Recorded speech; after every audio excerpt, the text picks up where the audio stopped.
Okay, so let's have a little lesson on this piece. The arrangement is for kind of easy fingerstyle or classical guitar, and you can get the sheet music from thisisclassicalguitar.com, and there's a link in the YouTube info section, and it comes with notation and also a notation and tab version if you need that. So I would place this kind of the early intermediate level or like late beginner. So you've gone through a method book, you can play your first position notes. There's nothing too crazy, it's basic chords. But there is two voices. There's a melody and a lower accompaniment voice. So let's talk about how we might study this piece. First thing, I would start with just the melody.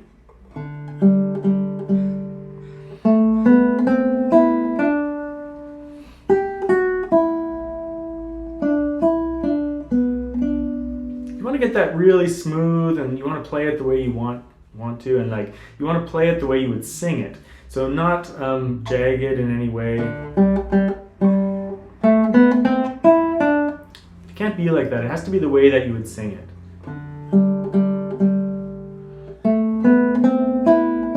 It's like a little bit of shaping here and there, and just making sure that you can do that, because if you can't do that, then it's going to be tough to like add in all the other material. So get your melody really nice and smooth. Then I think the next step that you might want to do is just throw in like the first bass note of each bar.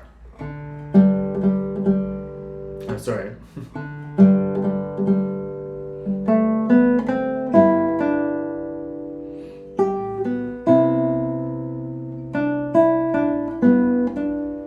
Just so that you get comfortable with some of the left-hand shapes and the fingerings that I've included in the score. And then you can add in all the other notes.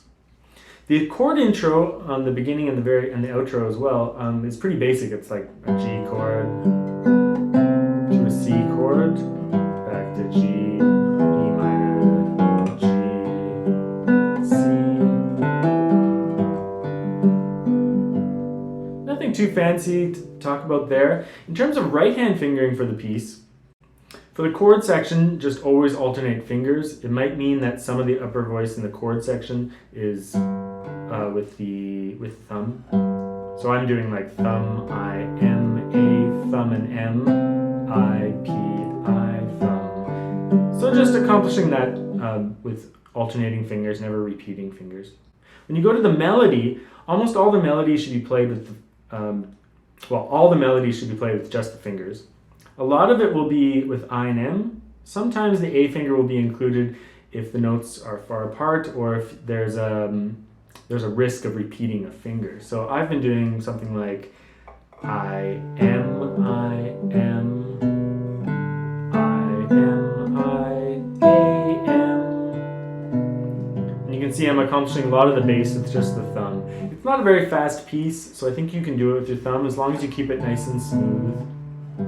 If it's more of a chord, like an alternating chord, I would accomplish it with a combination of throwing I in with the thumb. And then back to the melody.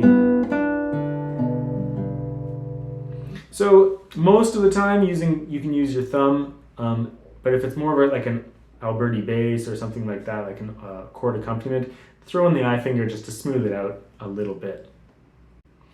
I think that's pretty much it as far as advice for the piece. Take it nice and slow, be as legato as possible, but I don't think you're going to find many difficulties in this piece. It's all pretty much down in first position, and it's a really pretty melody, so just get good at the melody first, and then you'll be set. Thanks very much.